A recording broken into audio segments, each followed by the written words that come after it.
भूतों की कहानियां, आत्माओं का आह्वान। हर वक्त हमारे हॉस्टल के रूम में अजीबोगरीब घटनाएं होती रहती हैं।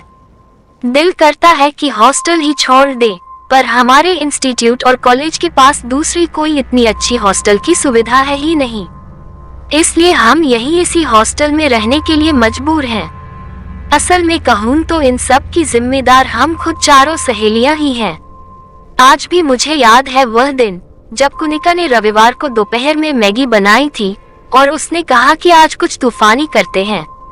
रानी और ज्योति पूछने लगी कि क्या करे कहो, तो कुनिका बोली कि उसने इंटरनेट से एक ऐसी वेबसाइट का पता किया है जिसमें खुदकुशी करके मरे हुए और अकाल मृत्यु से मारे गए लोगों की आत्मा को बुलाने का तरीका बताया गया है।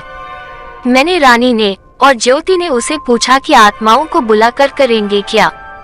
कुनिका ने कहा कि हम वीडियो रिकॉर्ड करेंगे और रियल में आत्मा का वीडियो बन गया रातों रात यूट्यूब पर अपलोड करके स्टार बन जाएंगे और वीडियो मोनेटाइज कर लेंगे तो उससे अच्छी खासी इनकम भी हो जाएगी। पूरे साल का पढ़ाई का खर्चा भी निकाल आएगा।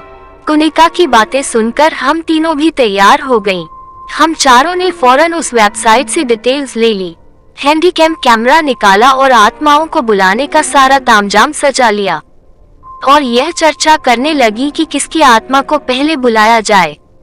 हम चारों सहेलियां बॉलीवुड और टीवी की जबरी फैन हैं, तो हमने दिव्या भारती, जिया खान और प्रत्युषा बनर्जी की आत्माओं को बुलाने का फैसला किया ताकि उनकी मौत का रहस्य दुनिया के सामने उजागर होने पर हमारा वीडियो इंटरनेट पर वायरल हो जाए।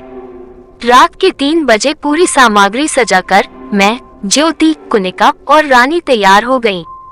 हमने पहले प्रत्युषा बनर्जी की आत्मा को बुलाने के लिए मंत्रोच्चार शुरू किए। अचानक किसी लड़की के जोर जोर से रोने और कराहने की आवाजें आने लगी। हमारी धड़कनें तेज होने लगी, माहौल में गर्माहट आ गई। पूनम की रात होते हुए वहां घोर अंधेरा छा गया और पायल खनकने की आवाज आने लगी। हमने मुड़कर देखा तो एक काली परछाई हमारे पास खड़ी थी। अब हमारा जोश ठंडा हो चुका था क्योंकि वह आत्मा प्रत्युषा बनर्जी की तो नहीं लग रही थी। हमने उस परछाई से बात करने की कोशिश की, पर वह कुछ नहीं बोली, बस डरावनी आवाजें निकालती वहीं खड़ी रही। हमें लगा कि वह अपने आप वापस चली जाएगी और हम जिया खान और दिव्या भारती की आत्मा को बुलाने का आह्वान करने लगे। थोड़ी देर बाद वहां 3 परछाया इकट्ठी हो गई, पर तीनों में से एक भी उन मरी हुई एक्ट्रेस जैसी नहीं थी।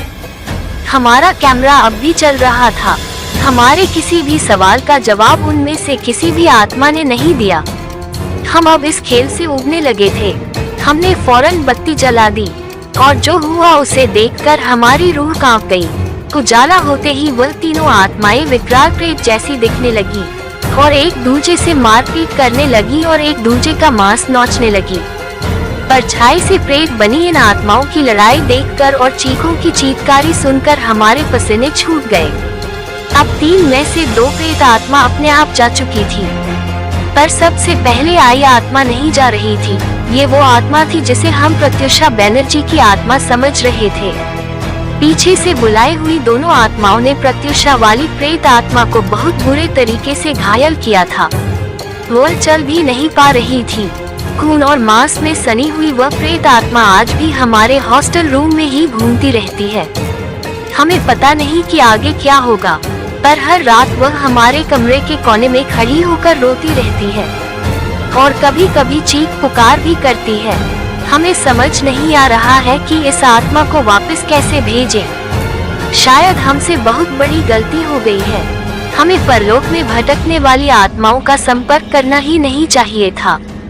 हम चारों सहेलियों के हमारे अनुभव ने हमें एक बात सिखा दी है कि ऐसा जरूरी नहीं है कि जिस आत्मा का आह्वान किया जाए वही आएगी, और अगर किस्मत से वह आ भी गई तो हमसे बात करेगी, और अगर उसने बात की तो वह हमें नुकसान पहुंचाए बिना वापस भी जाएगी। इसलिए लोगों से हम यही कहना चाहेंगे कि इन खतरनाक पछड़ों में ना पड़े तो ही अच्छा होगा। अधिक कहानियों के लिए बोलती कहानियाँ।